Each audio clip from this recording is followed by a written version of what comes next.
Thank you. Now, what is a new energy economy? A new energy economy is an ambition.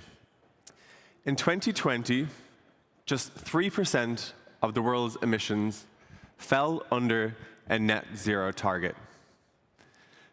That number increased to about 30% when we took into consideration those that were discussed at a government level. That meant that 70% of emissions globally did not fall under an emissions target in January 2020. Now, if we go to January 2021, that number of emissions that were being targeted at least increased to about 55%. That meant the 45% remained to be targeted by net zero targets. Now, today, just 9% of the world's emissions do not fall under a net zero target. That is the foundation stone of a new energy economy. If you bear with me, our slides will catch up and it'll be more interesting, I promise you. So we have the ambition and we have the foundation stone of our new energy economy. So what does a new energy economy look like? Well, a new energy economy is very different to our world today.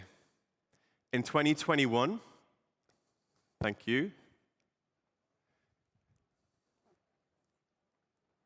In 2021, over 80% of our energy mix was met with fossil fuels. You might have to flick the slides for me in the background. This is not going to work either. Thank you. In 2021, over 80% of our energy mix came from fossil fuels. What does a new energy or a net zero world look like? Well, we really don't know is the answer to that. We have a bunch of scenarios that paint a picture of this world for us. What we do know is in scenarios like the International Energy Agency, the IPCC, or the NGFS, that renewables make a much bigger share of our energy mix in future. Biofuels, wind, solar, clean energy sources. But oil and gas continue to feature in the energy mix. For example, in petrochemicals used to generate plastics, and also in abated power production. What that does is it creates competition. Competition to take part in that smaller market. Competition that some are far better placed than others to take part in, be it at a lower extraction or a lower carbon emissions rate than others. That's beneficial particularly for those here in the Middle East. It also generates new markets, new technologies that require a lot of investment. Investment that increases to $320 billion each year in the 2030s in the case of carbon capture and storage, and $430 or $420 billion annually in the 2040s. It also generates completely new markets and new commodities to be traded. Markets that require, again, a lot of investment in a net zero world.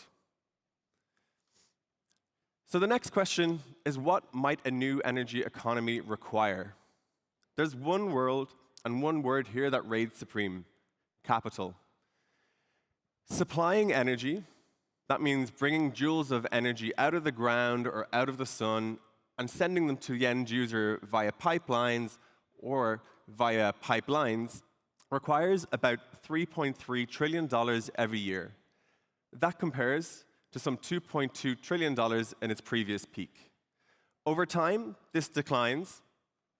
And between now and 2050, you need about $3 trillion every year in order to remain on track for a net zero world. To put that into local terms, that's about 15 Qatar World Cups every year globally by 2050.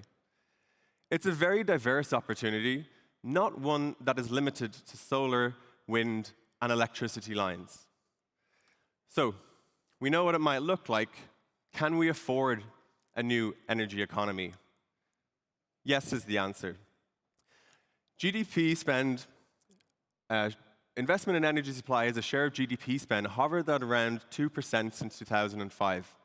And while it increases this decade to about 3.5%, That's about the same as the United States spends on defense each year.